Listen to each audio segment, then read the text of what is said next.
Pagkatapos nakita ko ang malaki at puting trono at ang nakaupo roon.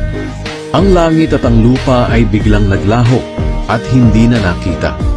At nakita ko ang mga namatay, tanyag at hindi, na nakatayo sa harap ng trono. Binuksan ang mga aklat, pati na ang aklat na listahan ng mga taong binigyan ng buhay na walang hanggan. At ang bawat isa sa kanila ay hinatulan ayon sa ginawa nila na nakasulat sa mga aklat na iyon. Kahit sa dagat sila namatay o sa lupa, naglabasan sila mula sa lugar ng mga patay at hinatulan ng lahat ayon sa mga ginawa nila. At ang sinumang hindi nakasulat ang pangalan sa aklat na listahan ng mga taong binigyan ng buhay na walang hanggan ay itinapon sa lawang apoy. Pagkatapos itinapon din doon ang kamatayan at ang Hades.